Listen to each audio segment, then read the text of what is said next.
besides obviously making a lot of stuff? Well, Coop did a good job of pushing the ball, and guys were just getting in their normal spots. And the tremendous passer that Coop is, he just found guys open. Did you expect to be able to? It seemed like you guys caught them in rotation or whatever there a lot in transition. Did you expect that, given how they want to press and trap and double and stuff? Well, we knew that they were going to press pretty much the whole game. We worked on it a little bit over our practice plan and stuff like that. So, I mean, we knew it was coming. I think we did a fairly decent job of attacking it. Big night for you. First double-double of the year, is that right? Mm-hmm. And you hit the 1,000-point mark. Talk about knocking a couple personal goals off the list here tonight. Well, I mean, I'm proud of that, and I couldn't have done it with any of my past teammates, past coaches, and obviously a lot of that credit goes to Coop, man. He finds me all the time, so. And you've been wanting to be more assertive on the glass, and tonight we really saw you attack at least the defensive end. Mm-hmm. Well, defense and rebounding is a huge thing for us, and my mentality was just to go in and grab every rebound that I could.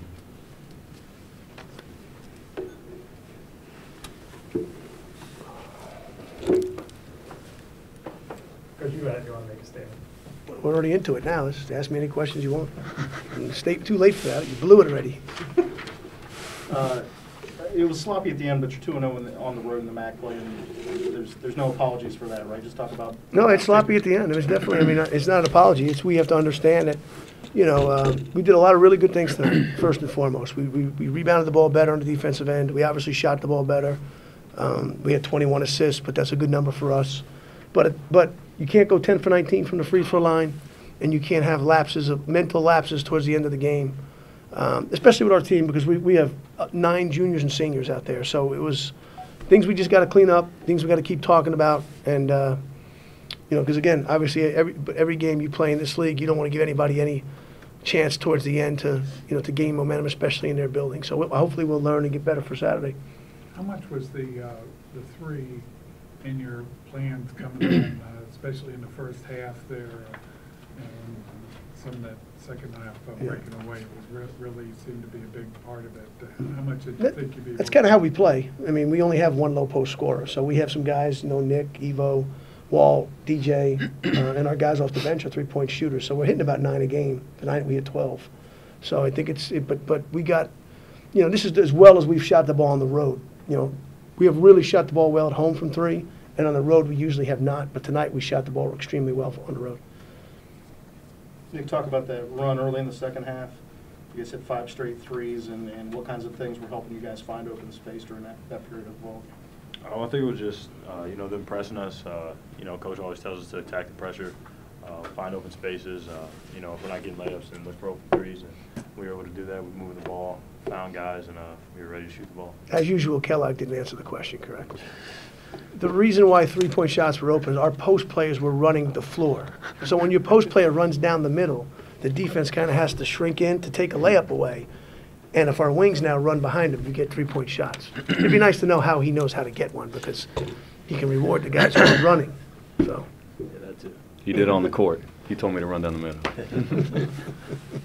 Did it feel good to knock some in tonight, Nick? The last couple games you've been a little bit off, and you shot the ball with confidence. At least it looked that way. Yeah, absolutely. It's always good to see it go through the hoop. Obviously, my teammates always have confidence in me. My coaches do. If I'm open, they're gonna tell me to shoot the ball. So it was really good to after going 0 for last game to see it go through.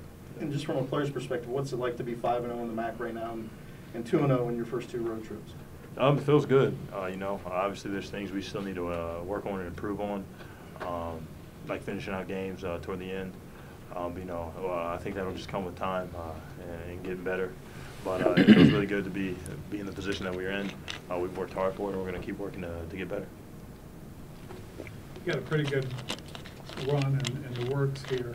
Does it seem like everybody's getting pretty comfortable with the system and everything going forward? Yeah, I think so. I don't think there's any formula or timeline for when teams figure it out and come together, but probably in the last 3 weeks we've played really well. I think defensively our defensive intensity has gone up. Our attention to detail has gone up a little bit. You know, like I said, I don't think there's any formula or reason for it or any magic speech. I think it's just they realized it was time to step it up, and we've really guarded much better and played much better for like about 3 weeks now.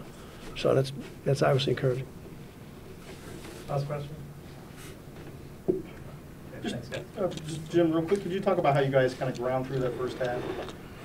Reggie got yanked early for defense. Walt picked up 2 fouls. You went deep into the bench. And, just talk about how you guys kind of grinded through that and still came out plus. I thought Miami played well too. I mean, they deserve a lot of credit for that. I thought Felder came out and played well, but you know, again, when you're on the road, everybody's got to be ready. Everybody's got to step up, and you know, I thought Kadeem gave us limited minutes he had. He gave us good minutes. Travis, who didn't play last game, has just come back from his ankle injury.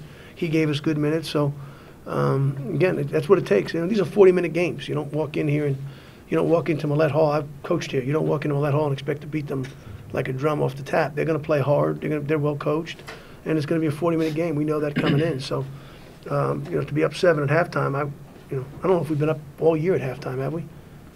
I don't think we've had a lead at halftime on the road yet. Yeah, I don't know. Western Michigan, we were up 4. Come on, Jay. But so it's been that way for us all year long. We just got to grind them out. That's what it's about. Yeah, thanks, guys.